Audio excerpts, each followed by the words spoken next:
I saw this suit of armor in a museum. It dates from around 1530 to 1573 and belonged to the Duke of Saxe-Weimar.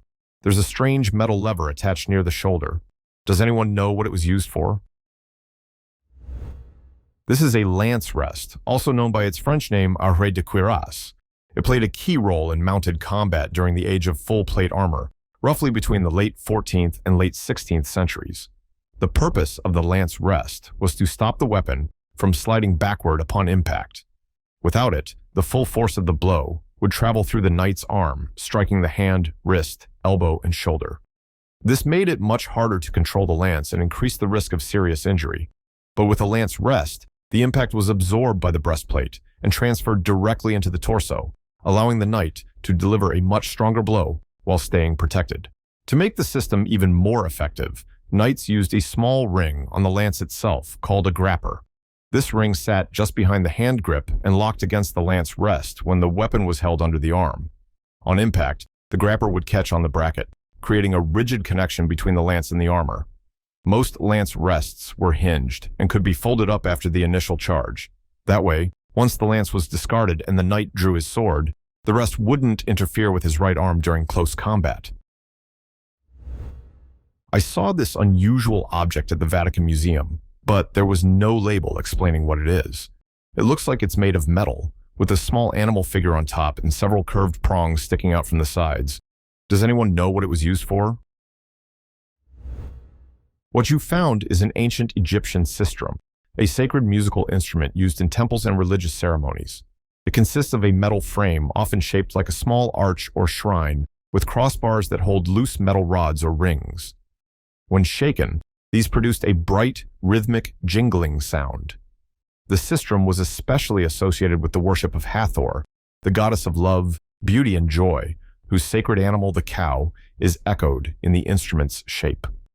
Some examples, like this one, were decorated with figures of cats or goddesses, symbolizing fertility and divine protection. In ancient Egypt, only women and priestesses were typically allowed to play the sistrum during temple rituals. It was believed that the sound of the instrument could please the gods, drive away evil spirits, and even influence natural events such as the flooding of the Nile. I found this unusual stringed instrument at a garage sale in southern Pennsylvania. It's made of wood, measures about 28 by 7 inches, and has a total of 30 strings. Does anyone know what kind of instrument this is? What you've found is a ukulele, a hybrid string instrument that combines elements of the violin and the Hawaiian ukulele. It was introduced in the 1920s and sold mostly in the United States, often by door-to-door salesmen who marketed it as an easy-to-play instrument for the whole family. It was played by bowing the melody strings with the right hand while plucking the chord strings with the left. Despite its friendly image, the ukulele turned out to be quite tricky to master. Playing required coordination between bowing and plucking, and the sound was often difficult to control. Many owners were disappointed and returned the instrument, some even before finishing their payment plans. It originally sold for about $35 to $40, which was a significant amount at the time. For many families, that investment felt wasted once they realized how hard the ukulele was to play. I found this wooden object backstage in a concert hall. It's about 2 or 3 feet tall with a cloth draped over the top and a crank handle on the side. Does anyone know what it's used for? This is a vintage theatrical wind machine, also known as an iolophone.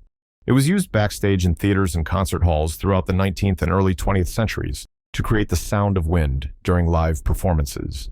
By cranking the wooden drum, which had slats on its surface against a tightly stretched fabric, the operator could produce anything from a gentle breeze to a howling gale.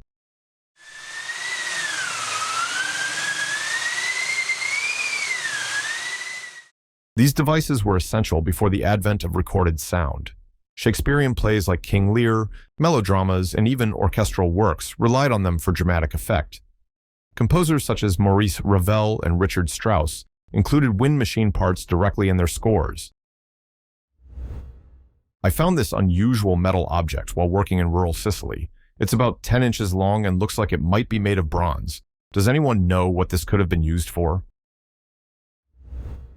What you found is a strigil, a curved bronze tool, once used by Greeks and Romans for personal cleansing after exercise or bathing.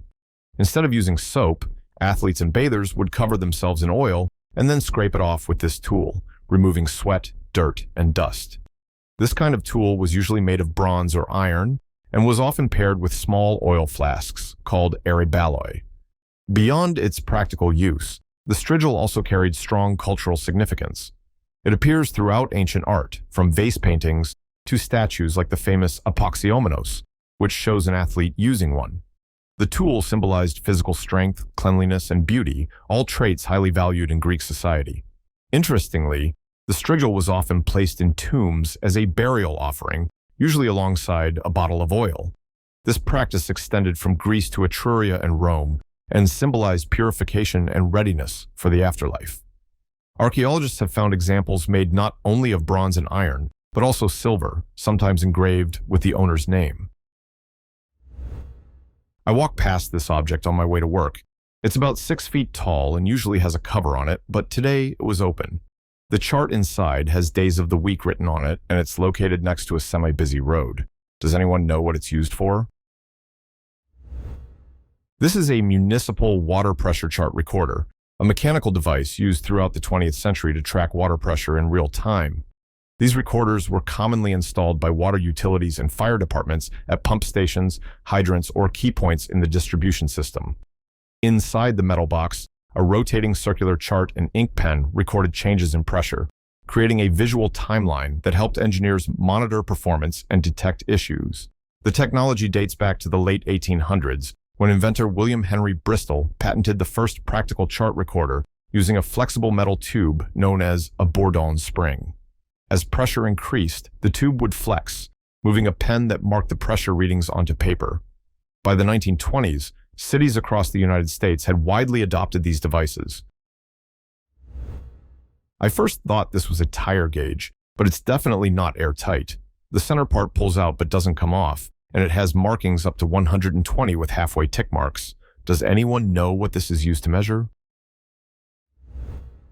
This brass object is a black powder measure used by shooters in the 18th and 19th centuries to load muzzle-loading firearms with a consistent amount of gunpowder. The earliest powder measures were improvised from antler or even turkey wing bones, but by the 1800s, manufacturers began producing adjustable brass versions. Some, like the patented Bridgeport Gun Implement Company model from 1890, featured telescoping tubes with engraved graduations, allowing the shooter to select the exact volume in grains or drams. I found these green, orange, blue, and yellow pieces in a shop in Bruges, Belgium. They look old, and each one is a little smaller than a cell phone. Does anyone know what they were used for? These are Belgian bicycle license plates that were issued from the late 19th century into the mid-20th century. Each year, cyclists received a new tag as proof that the annual bicycle tax had been paid. The plate was bolted to the bike, usually on the rear fender or the frame, so an officer could read the city, the year, and the number at a glance. Colors changed from year to year, which made expired tags easy to spot. The system operated through most of the 20th century and was phased out in the late 1980s, when the small tax no longer justified the bureaucracy. I found this lamp at a Rummage sale. The seller claims it's worth $200. It looks like some kind of kerosene lantern. Does anyone know what this is? What you found is a vintage railroad switch lamp. It was used on railroads to indicate the position of a track switch, showing train crews whether the rails were set for the main line or a diverging track. Each side of the lantern had colored glass lenses, usually red and green, which rotated along with the switch mechanism. These lamps became standard on railroads by the late 19th century.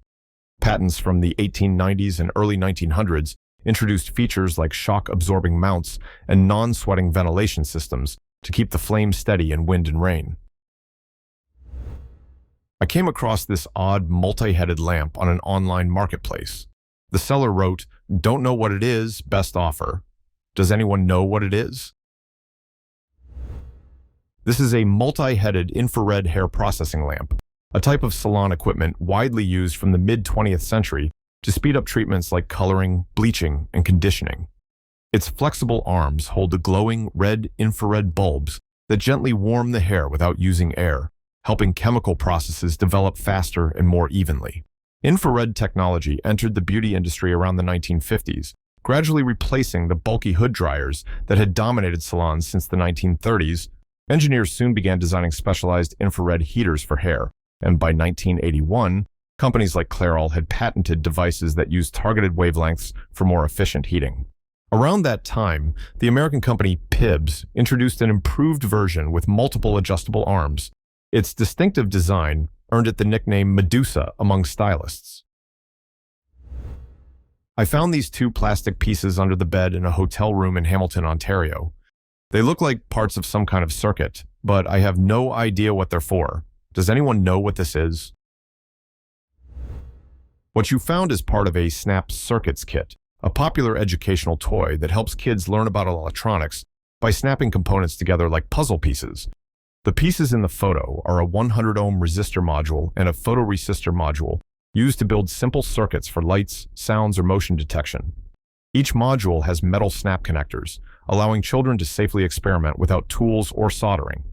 Snap Circuits was created in the late 1990s by Elenco Electronics, a small company based in Illinois. Their idea was to simplify old-fashioned circuit kits by making everything modular, colorful, and intuitive. The first full set launched in 2002, and the product quickly became a hit in the United States. It has won more than 30 industry awards and has been used in schools, libraries, and science museums to teach the basics of electricity. I found this strange object in a rental house. It's made entirely of metal, and there were no other parts with it. Does anyone know what this is? What you found is a coil tattoo machine, a classic device used by professional tattoo artists to create permanent body art. It operates using a pair of electromagnetic coils that rapidly drive a needle up and down, puncturing the skin to deposit ink. The coil tattoo machine was first patented in 1891 by Samuel O'Reilly, who adapted his design from Thomas Edison's electric stencil pen. Soon after, inventors in both the United States and the United Kingdom began improving the concept. By the early 20th century, dual coil machines had become the standard. Key figures like Charlie Wagner and Percy Waters helped turn tattooing into a commercial and cultural phenomenon, promoting it through mail-order kits and its growing popularity among sailors, soldiers, and circus performers. I found this strange case in my grandparents' house in Germany. It contains several glass tubes with metal ends, likely for electrical connections. All of the tubes can be inserted into the black handheld device that connects to the power box. Does anyone know what it is? What you found is a Genin-Nerva violet ray device, a quack medical gadget from the early 20th century. When plugged in, it generated high-frequency electricity that made the glass tubes glow, releasing small electric shocks and a faint ozone smell. It was marketed as a miracle treatment for arthritis, skin conditions, and even hair loss. The technology behind it was loosely inspired by Nikola Tesla's experiments with high-frequency currents in the 1890s. By the 1920s, companies in the United States and Europe mass-produced these devices under brand names like Renew Life, Master, and Generva. They were sold in drugstores, mail-order catalogs, and beauty salons.